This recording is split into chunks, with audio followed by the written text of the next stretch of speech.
Bayangkan, seorang raja besar yang sakti mandraguna, Prabu Siliwangi, menolak dakwah Islam. Di hadapannya berdiri seorang wali Allah, Sunan Gunung Jati. Pertemuan itu bukan sekadar perbincangan, melainkan menjadi adu kesaktian yang mengguncang tanah Pasundan. Namun, hasilnya di luar dugaan, siapakah yang benar-benar menang? Sebelum kita lanjut ke kisah menegangkan ini, jangan lupa tekan tombol subscribe dan aktifkan lonceng notifikasi, agar sahabat semua tidak ketinggalan kisah sejarah Islam Nusantara yang penuh hikmah. Pada abad ke-15, tanah Pasundan diperintah oleh seorang raja besar, Prabu Siliwangi dari kerajaan Pajajaran. Kesaktiannya termasyhur, tak ada yang mampu menandingi. Sementara di pesisir Cirebon, Sunan Gunung Jati, salah satu wali Songo, tengah gencar menyebarkan agama Islam. Kedua tokoh ini akhirnya bertemu, bukan hanya sebagai sahabat berdiskusi, tapi sebagai lawan dalam adu kesaktian karena Siliwangi menolak tunduk pada dakwah sang wali. Keraton Pajajaran pada masa itu berdiri megah di tengah hutan lebat dan perbukitan yang subur. Dindingnya terbuat dari batu besar, tiang-tiang kayunya menjulang gagah, dan prajurit bersenjata tombak berjaga di setiap sudut. Disitulah bertahta seorang raja besar, Prabu Siliwangi, sosok yang disegani sekaligus ditakuti, bukan hanya oleh rakyatnya, tetapi juga oleh kerajaan-kerajaan di sekitarnya. Kesaktiannya sudah menjadi buah bibir, mampu berkomunikasi dengan harimau putih gaib, menundukkan alam, bahkan menahan serangan musuh tanpa tersentuh senjata. Di saat yang sama, dari arah pesisir Cirebon datanglah seorang wali Allah, Sunan Gunung Jati. Beliau dikenal penuh wibawa, namun tetap sederhana. Wajahnya bercahaya, langkahnya tenang, dan tutur katanya selalu meneduhkan hati.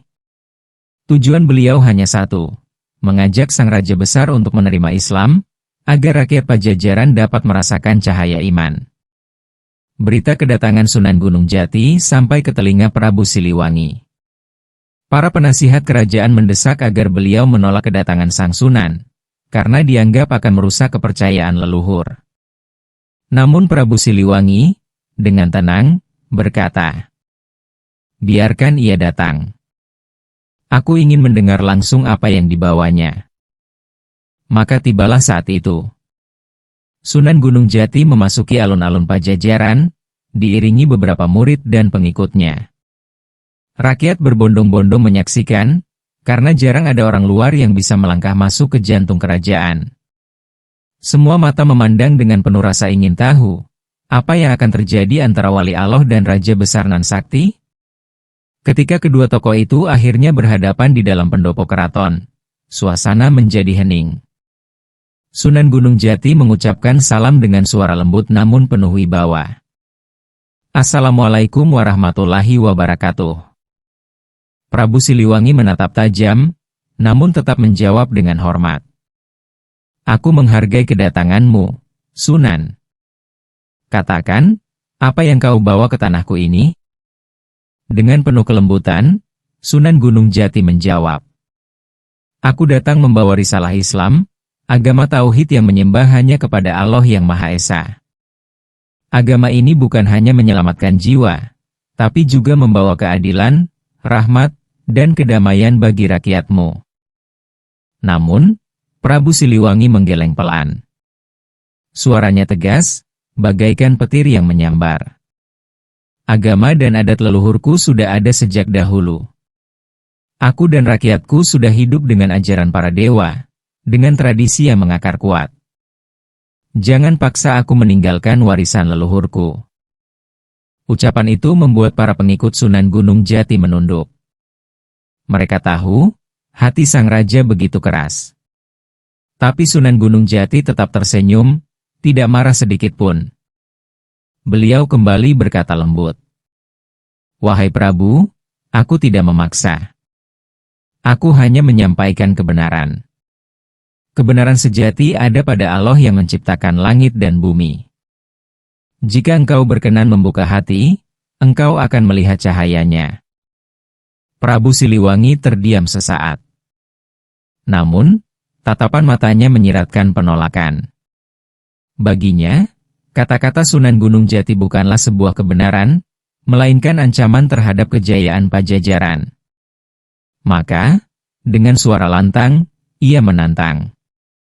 Jika benar apa yang kau bawa adalah kebenaran, buktikan dengan kesaktianmu. Aku ingin melihat, apakah agamamu bisa menandingi ilmu yang kuwarisi dari leluhurku. Serentak, suasana pendopo bergemuruh. Para prajurit terkejut, rakyat yang menyaksikan saling berbisik, dan para pengikut Sunan Gunung Jati terdiam. Tantangan telah dilontarkan. Pertemuan itu bukan lagi sekadar diskusi. Ia berubah menjadi awal sebuah adu kesaktian agung yang akan mengguncang tanah Pasundan. Pendopo keraton Pajajaran kini terasa mencekam. Setelah tantangan keras dilontarkan oleh Prabu Siliwangi, suasana hening menyelimuti ruangan. Hanya terdengar deru napas para prajurit dan detak jantung rakyat yang menunggu apa yang akan terjadi. Sunan Gunung Jati tetap duduk bersila dengan wajah tenang, sementara Prabu Siliwangi berdiri tegak dengan sorot mata penuh wibawa. Sang Raja berkata lantang, "Wahai Sunan, engkau datang membawa agama barumu. Tetapi di tanah ini, aku adalah raja, aku pewaris ajaran para leluhur. Jika benar engkau membawa kebenaran, maka buktikan bahwa Tuhanmu lebih berkuasa dari ilmu dan kesaktianku." Rakyat yang berkumpul di sekitar pendopo menahan napas. Mereka tahu, jika Prabu Siliwangi murka, bumi Pajajaran bisa bergetar. Namun, di sisi lain, mereka juga ingin melihat bagaimana seorang wali Allah menghadapi raja yang sakti mandraguna. Sunan Gunung Jati perlahan bangkit berdiri.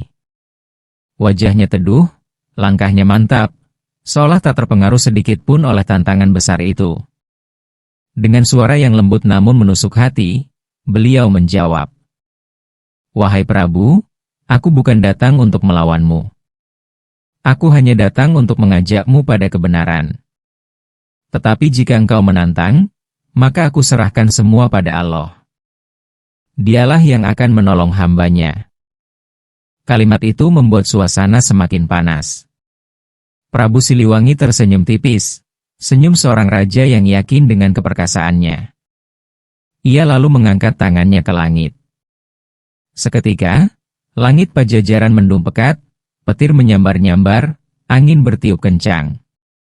Daun-daun beterbangan, kain-kain tersibak, dan suara gemuruh mengguncang bumi. Rakyat menjerit, sebagian lari ketakutan, sebagian lagi berjongkok menutup telinga. Harimau putih gaib, penjaga setia sang raja, tiba-tiba muncul di sampingnya dengan auman keras yang membuat tanah bergetar. Inilah tanda dimulainya pertarungan. Api adu kesaktian telah dinyalakan. Namun, di tengah badai yang mengguncang itu, Sunan Gunung Jati tetap berdiri tegak. Beliau memejamkan mata, mengangkat kedua tangan, dan melantunkan doa dalam hati. Ya Allah, Engkau yang Maha Kuasa, lindungilah hamba MU. Jangan biarkan kesombongan menutupi cahaya MU. Ajaib, meski angin berputar liar dan petir menyambar, lingkaran tempat Sunan Gunung Jati berdiri tetap tenang. Seakan-akan ada perisai tak kasat mata yang melindunginya. Melihat itu, Prabu Siliwangi mengerutkan kening. Ia sadar lawannya bukan orang sembarangan. Namun, harga diri seorang raja, pewaris tahta Pajajaran, tidak mungkin dikalahkan dengan mudah. Ia pun berteriak lantang. "Baiklah Sunan. Jika doa-doamu bisa menahan badai, mari kita lihat apakah engkau bisa menahan amarah seorang raja Pajajaran." Dengan sekali hentakan kakinya, tanah bergetar seperti gempa. Batu-batu kecil terlepas dari lantai pendopo, pohon-pohon di luar keraton bergoyang, dan air kolam memercik tinggi ke udara. Pertarungan itu bukan lagi sekadar tantangan. Itu adalah duel antara kesaktian seorang raja besar melawan keyakinan seorang wali Allah. Dan sejak saat itu, rakyat Pajajaran menyadari bahwa mereka sedang menyaksikan sejarah besar yang tak akan pernah terlupakan. Bumi Pajajaran bergetar. Auman harimau putih masih menggema, angin menderu liar, dan langit seolah murka. Prabu Siliwangi berdiri tegak bagai gunung, tubuhnya memancarkan aura sakti. Sementara para prajurit dan rakyat hanya bisa menyaksikan dengan wajah pucat. Namun, di tengah badai itu, Sunan Gunung Jati tetap berdiri tenang. Wajahnya teduh, meski tubuhnya mulai diguncang oleh kekuatan gaib sang raja. Beliau menutup mata, mengangkat kedua tangannya, dan mulai melantunkan doa dengan suara lirih yang menenangkan. Ya Allah, Engkaulah yang menundukkan langit dan bumi. Engkau yang menahan bintang agar tidak jatuh, dan Engkau pula yang menahan lautan agar tidak meluap. Lindungilah hamba MU dari kesombongan dan tipu daya dunia. Sekejap, lingkaran cahaya lembut menyelimuti tubuh Sunan Gunung Jati. Angin kencang yang berputar di sekitarnya melemah, petir yang tadi menyambar-nyambar mereda, bahkan auman harimau putih pun terhenti sejenak, seperti tertahan oleh kekuatan gaib yang lebih tinggi. Rakyat yang menyaksikan terpana. Mereka melihat dengan mata kepala sendiri, doa seorang wali Allah mampu menahan amukan kesaktian seorang raja besar. Namun, Prabu Siliwangi tidak tinggal diam. Ia mengangkat tangannya lagi, lalu berteriak lantang. Sunan, jangan kira doa-doamu bisa mengalahkanku. Kesaktianku diwariskan oleh para dewa dan leluhurku. Aku adalah raja yang tak bisa ditundukkan. Dengan teriakan itu, bumi kembali berguncang. Retakan kecil muncul di lantai pendopo. Batu-batu bergetar, air kolam terangkat membentuk pusaran, dan langit kembali hitam pekat. Kekuatan Prabu Siliwangi kali ini jauh lebih dahsyat. Sunan Gunung Jati tetap memejamkan mata. Tapi kali ini, tubuhnya mulai gemetar. Keringat dingin menetes dari dahinya. Bibirnya bergerak lirih, terus memohon pertolongan Allah. Namun, tekanan energi gaib yang dilepaskan Siliwangi semakin berat. Hingga akhirnya, darah menetes dari sudut bibir sang Sunan. Beliau terduduk, bersandar pada tongkatnya. Para pengikutnya menjerit cemas, sementara sebagian rakyat menangis menyaksikan wali Allah itu kesakitan. Tetapi di tengah kelemahannya, Sunan Gunung Jati masih berbisik lirih. Ya Allah, meski tubuh ini hancur, jangan biarkan iman hamba ini goyah. Tunjukkanlah bahwa Engkaulah yang Maha Kuasa. Dan keajaiban kembali terjadi. Meski Sunan Gunung Jati tampak hampir kalah, cahaya lembut tetap menyelimuti dirinya. Cahaya itu membuat rakyat tenang. Seolah Allah ingin menunjukkan bahwa meski seorang wali bisa jatuh, doa dan iman tetap menjadi perisai yang tak dapat dihancurkan. Prabu Siliwangi melihat itu dengan wajah serius. Untuk pertama kalinya, ia menyadari bahwa lawannya tidak hanya mengandalkan kesaktian, tetapi sesuatu yang lebih tinggi, keyakinan tanpa batas pada Tuhannya. Namun, dalam adu kesaktian itu, Sunan Gunung Jati memang tampak kewalahan. Kesaktian Siliwangi masih mendominasi. Dan pertempuran itu akhirnya mencapai puncak menuju bab 5, kekalahan Sunan Gunung Jati dan misteri Siliwangi. Pertarungan agung itu telah mencapai puncaknya. Prabu Siliwangi berdiri tegak, tubuhnya dipenuhi aura cahaya gaib, sementara bumi Pajajaran masih bergetar oleh kedahsyatan ilmunya. Harimau putih mengaum dahsyat, bagai menandakan kemenangan tuannya. Sunan Gunung Jati terhuyung. Tubuhnya gemetar, darah menetes dari bibirnya, dan tongkatnya hampir jatuh dari genggaman. Para pengikutnya menjerit ketakutan, beberapa mencoba mendekat, tetapi cahaya gaib dari benturan dua kekuatan itu membuat mereka terpental. Dengan sisa tenaga, Sunan Gunung Jati berbisik lirih. Ya Allah, jika ini kehendak MU, aku ridha. Aku kalah di hadapan manusia, tapi jangan biarkan agama MU kalah di hadapan dunia. Suara lirih itu membuat suasana seakan membeku. Prabu Siliwangi menatapnya lama, lalu perlahan menurunkan tangannya. Aura kesaktiannya mulai mereda. Dengan nada yang dalam, ia berkata, Sunan, engkau memang kalah dalam kesaktian. Tapi aku tak bisa memandang rendah imanmu. Meski tubuhmu hancur, hatimu tidak goyah. Itulah yang membuatmu berbeda. Rakyat yang menyaksikan terdiam. Mereka menyadari bahwa meskipun Sunan Gunung Jati kalah dalam pertarungan fisik, ada sesuatu yang lebih besar yang dimilikinya, kekuatan iman yang tidak bisa diguncang oleh badai apapun. Namun, Prabu Siliwangi tetap teguh. Ia menolak untuk memeluk Islam. Baginya, meninggalkan ajaran leluhur berarti mengkhianati darah dan tanah Pajajaran. Dengan suara lantang, ia berkata, "Aku memilih jalanku sendiri. Aku tidak tunduk pada agama barumu, Sunan. Aku akan pergi, meninggalkan dunia ini dengan cara leluhurku." Dan seketika, terjadi keajaiban. Tubuh Prabu Siliwangi dan pasukannya mulai diselimuti cahaya. Harimau putih mengaum keras, lalu perlahan-lahan menghilang ke dalam hutan. Rakyat menjerit, melihat rajanya memudar di depan mata. Hingga akhirnya, Prabu Siliwangi dan para pengikutnya moksa, lenyap tanpa meninggalkan jasad.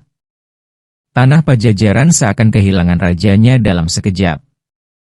Namun sejak saat itu, legenda Prabu Siliwangi tetap hidup.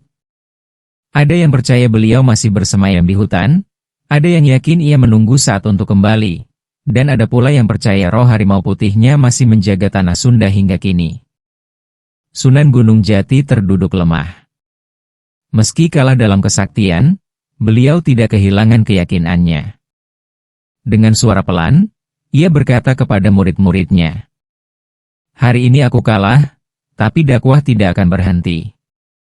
Kesaktian dunia hanya sementara, tapi cahaya Allah akan selalu abadi."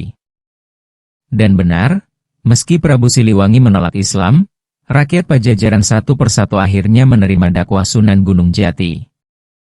Bukan karena pertarungan itu, melainkan karena kelembutan, kasih sayang, dan keteguhan iman sang wali. Sahabat semua, kisah adu kesaktian antara Prabu Siliwangi dan Sunan Gunung Jati bukan sekadar cerita tentang siapa yang menang atau kalah. Tetapi ini adalah cermin dari dua kekuatan besar, kesaktian duniawi melawan keteguhan iman. Prabu Siliwangi memang menang dalam pertarungan. Beliau menunjukkan bahwa ilmu dan warisan leluhur yang dipegangnya tidak bisa dipatahkan begitu saja. Namun, ia tetap memilih jalannya sendiri, hingga akhirnya moksa dan menjadi legenda yang terus hidup di tanah Pasundan. Sedangkan Sunan Gunung Jati, meski kalah secara lahiriah, tidak pernah kalah dalam batin. Doanya, keteguhannya, dan kelembutan hatinya tetap menjadi cahaya yang menuntun rakyat Pajajaran. Dari kelembutan dakwah itulah Islam akhirnya diterima, bukan karena kekerasan, tetapi karena ketulusan. Dari sini kita belajar, sahabat semua. Kesaktian dunia bisa runtuh, tapi iman yang tulus akan abadi. Kekuasaan bisa hilang, tapi dakwah dengan cinta akan terus hidup. Kemenangan sejati bukanlah di medan laga, melainkan di medan hati. Maka marilah kita jadikan kisah ini pelajaran, agar kita tidak terlena dengan kekuatan dunia, tetapi senantiasa menjaga hati kita agar tetap berpegang pada iman. Kilauan, kesaktian bisa menggetarkan bumi, tetapi hanya iman yang mampu menggetarkan langit. Jika sahabat merasa terhanyut dengan kisah ini, jangan lupa like, share, dan subscribe channel ini agar semakin banyak yang bisa mengambil hikmah dari sejarah Islam Nusantara.